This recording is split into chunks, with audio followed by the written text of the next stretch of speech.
Hello മക്കളെ, നിങ്ങളെല്ലാവരും കുറച്ച് വിഷമത്തിലാണല്ലേ? ആ വിഷമത്തിന് ഒരു കാരണമുണ്ട്. നമ്മുടെ കീമിൻ്റെ റാങ്ക് ലിസ്റ്റ് ഇന്നലെ റദ്ദാക്കിയെന്നുള്ളൊരു ഇൻഫർമേഷനാണ് നമുക്ക് കിട്ടിയത് അല്ലേ?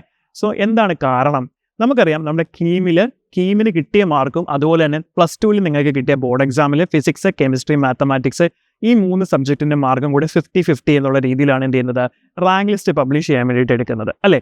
സോ അപ്പോൾ നമുക്കറിയാം 2011 മുതൽ നമുക്കറിയാം നോർമലൈസിന് വേണ്ടിയിട്ട് ഫിസിക്സ്, കെമിസ്ട്രി, മാത്സ് എന്നീ 3 സബ്ജക്റ്റിൻ്റെ റേഷ്യോസ് എന്ന് പറയുന്നത് 1:1:1 എന്ന റേഷ്യോയിലായിരുന്നു നോർമലൈസേഷൻ വേണ്ടി കൺസിഡർ ചെയ്തത്. പക്ഷേ ഈ ഒരു വർഷം നമ്മുടെ എക്സാം കഴിഞ്ഞ് റാങ്ക് ലിസ്റ്റ് പബ്ലിഷ് ചെയ്യുന്നതിൻ്റെ ആ ദിവസം എന്ത് ചെയ്തു, ഇവരെ നോർമലൈസേഷൻ്റെ ആ സ്റ്റാൻഡേർഡ് ഒന്ന് മാറ്റി.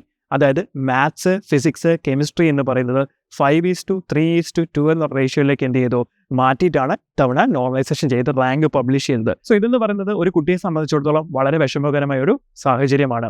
കാരണം കുട്ടി ആ 1:1:2 റേഷ്യോയിലാണ് നോർമലൈസേഷൻ നടത്തുന്നത് എന്ന രീതിയിലാണ് എന്ത് ചെയ്യുന്നത്, പ്രിപ്പറേഷൻ കൊണ്ടുവരുന്നത്. അപ്പോൾ ഈ 5:3:2 എന്ന രീതിയിലാക്കിയപ്പം മാത്സിന് ഏറ്റവും കൂടുതൽ മാർക്ക് കിട്ടുന്ന കുട്ടിയായിരിക്കും റാങ്കിലും മുന്നിൽ വരുന്നത്. അപ്പം അതറിയാതെയാണ് നമ്മൾ എന്ത് ചെയ്തത്, ഇതിനു വേണ്ടി പ്രിപ്പയർ ചെയ്ത്. അത് അറിഞ്ഞിരുന്നെങ്കിൽ നമുക്ക് കുറച്ചുകൂടെ രീതിയിൽ എന്ത് ചെയ്യാൻ പറ്റും, നല്ല രീതിയിൽ തന്നെ പ്രിപ്പയർ ചെയ്ത് നല്ലൊരു റാങ്കിലേക്ക് എത്താൻ പറ്റുമായിരുന്നു. അപ്പം ഇത് ഗവൺമെൻറ്റിൻ്റെ ഭാഗത്തു നിന്ന് വന്ന ഏറ്റവും വലിയൊരു വീഴ്ച തന്നെയാണ് അല്ലേ?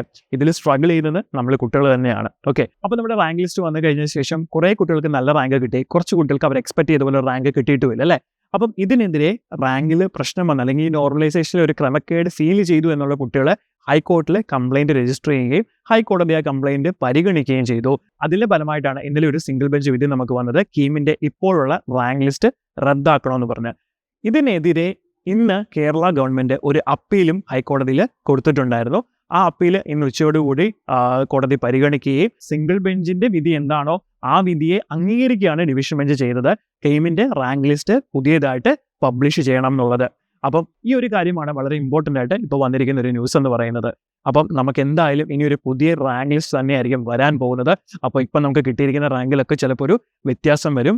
സോ എന്തായാലും റാങ്ക് പുതിയത് വന്നു കഴിയുമ്പോൾ നിങ്ങൾക്ക് എന്തായാലും സ്റ്റേറ്റ് സിലബസിലെ കുട്ടിയായിക്കോട്ടെ, CBSE കുട്ടിയായിക്കോട്ടെ, എല്ലാവർക്കും അനുകൂലമായിട്ടുള്ളൊരു റാങ്ക് ലിസ്റ്റ് തന്നെ വരട്ടെ എന്ന് നമ്മൾ ആശംസിക്കുന്നു, പ്രാർത്ഥിക്കുന്നു.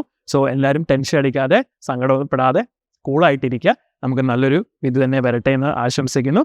All the best.